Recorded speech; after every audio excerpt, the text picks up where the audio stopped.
What's up, everybody? It's Rath back here again with Week 1 college fantasy football for the Thursday night slate. This time we're going to hit DraftKings, and again, we're going to do the same thing that we did last video with FanDuel. Is we're going to do a screen share and how to build a cash lineup and how to build a GPP lineup. We'll go over several different strategies using the picks that I like for this week with some of the players. Again, you know, Benny and Josh have kind of hit you with their recommendations. I gave you my game notes. I gave you some projected lineups early on in the week. Now we're going to put all that together. We're going to show you how to build a lineup and go through the process of it and explain to you, what we're trying to do. Because, again, the ultimate goal here is for you to build your own lineups, to do the research, take the information that we give you, build your own winning lineups, and come back to us and say, you helped me do it. So that's what we're trying to do here at rotocurve.com. Let's get into it with the screen share again on these lineups for Week 1 college fantasy football.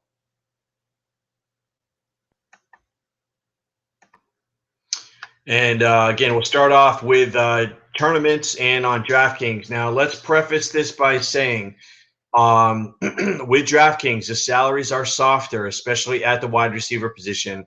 So there's a lot of value at wide receiver. That's where we're going to find value. There is a little bit of value at the quarterback position, but wide receiver, without a doubt, there is tremendous value on DraftKings for Week 1 on Thursday night.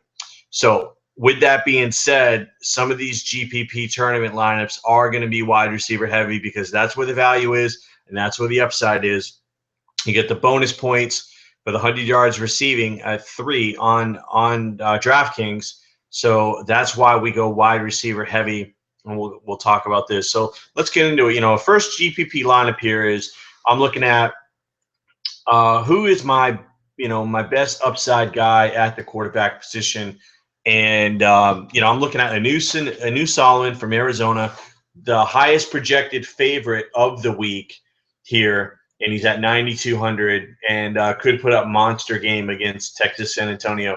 And then we're going back to Thomas Sirk. Now, I don't like his salary as much on DraftKings, but it's still pretty affordable. So, again, I'm going with, the cheap guy that I think, gives me some good upside, good running quarterback here. We're going to spend about 30% at the quarterback position with this lineup.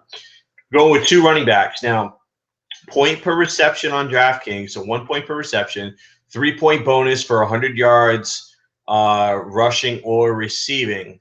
So we're going with the 2 guys that you saw me take in the last video for FanDuel, but we get them at really good prices here. We got A.J. Ouellette, #1 running back, favored against Idaho, who's got a very bad defense, and then Elijah Penny in the same game.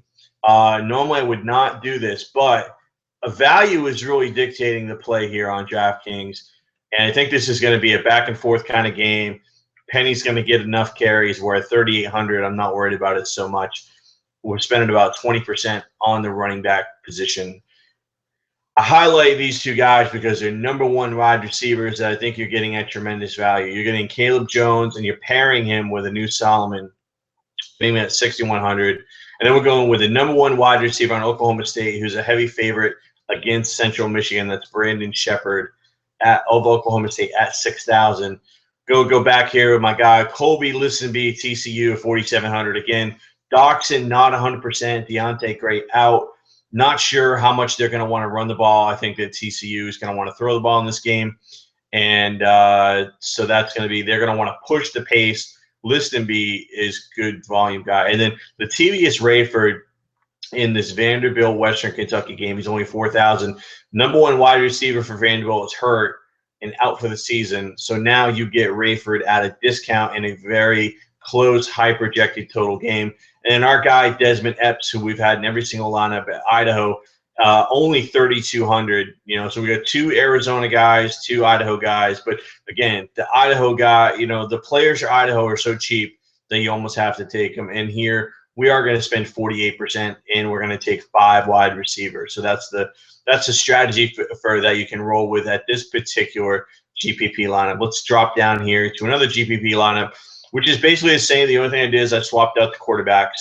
I go Marquise Wilson instead of a new Solomon. If you like Marquise Wilson, I keep calling him Wilson because of the Bears.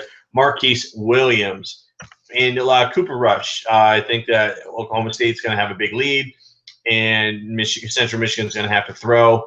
And at $5,200, we're getting huge value. So we're spending 30% again at the quarterback position, 20 at the running back, and 48 at the wide receiver. So again, just a different quarterback strategy here that we're using in terms of going with Williams and Rush if we feel like we get a little bit more. If we're not in love with Cirque, we don't feel comfortable with Cirque, come back, we go Williams and we go Rush. Rush's value on DraftKings is huge. I think Josh also mentioned that as well. Let's jump over to cash game lineups of DraftKings, okay? Let's say we want to spend up at the quarterback position and we want a stud running back. So let's go Marquise Williams, who's my stud #1 quarterback this week, and Justin Holman. Now, the thing with Williams is this. If he could do the unthinkable, which is 300 yards passing and 100 yards rushing, which I think is possible in this game if everything breaks right, he's going to get the double bonus. He's going to get the 3 points for the 300 yards passing, and he's going to get the 3 points for the 100-yard rushing. That's why I love Williams on DraftKings. I think he's huge. Now, Justin Holman is not a sexy guy, but he's a very good cash play because his floor is going to be about 20 points, and he's only $6,500. So I think, Holman's a guy who can go get you 250 passing and 2 touchdowns, get us into that 20-point range. Maybe there's a little bit of running, but I think that. And then AJ Ouellette is the safe running back at 6,400, which is ridiculous. And then we're going to come down. We're going to go Sherman Beatty, who should get a lot of carries for Tulane. He's only 4,200. And again, Elijah Penny, who's going to get a lot of carries for Idaho. So we're spending 32% at the quarterback position, 29% at the running back position, going with 2 running backs.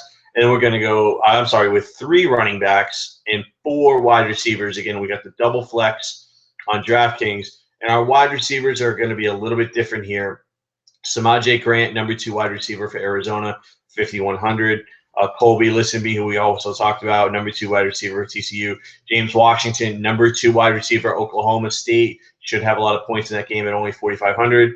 And then our boy Desmond Epps. So you see here we shift more towards the high-scoring favorites and give me the #2 wide receivers. Arizona, TCU, Oklahoma State, all projected to score major points this week. So that's where the value is on the #2 wide receivers. And you get a nice bump on Listenby if Dox is not 100% and Gray is out. So that's why we're going to play the cash game the way that we're playing it here. We're going with extreme value at #2 wide receivers, and we want the safe plays across the board. This is about as safe as a lineup as you're going to find. Let's roll with another cash lineup.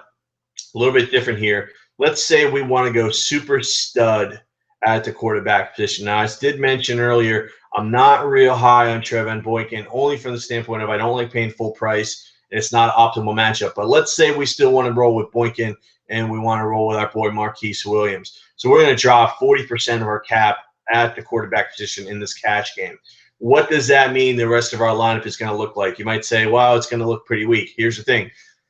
With the DraftKings pricing being as soft as it is, you can roll with Boykin and Williams, and I think still come away with a pretty good lineup and feel safe. I actually like this lineup better than I do the other cash game lineup. So let's take a look at this and say, we still got our boy AJ Ouellette.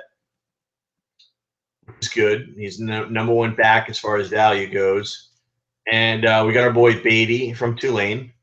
We got our boy Penny from Idaho. So we got 3 running backs. Now we're going to go 4 running backs. We're going to go with a very safe lineup here. But Elijah Hood does represent risk, but he's only 3,600. He is a starting running back in a very high-scoring game.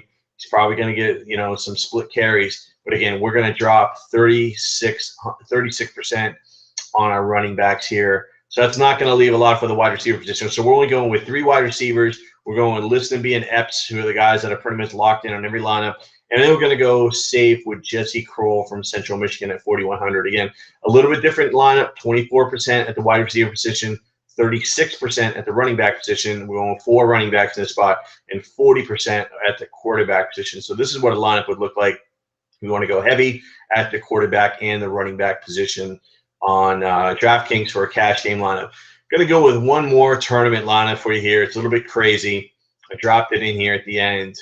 And this is going to be kind of like a I'm going to take the #1 stud at each position, and what does that mean? So, I'm going to go with Williams at quarterback.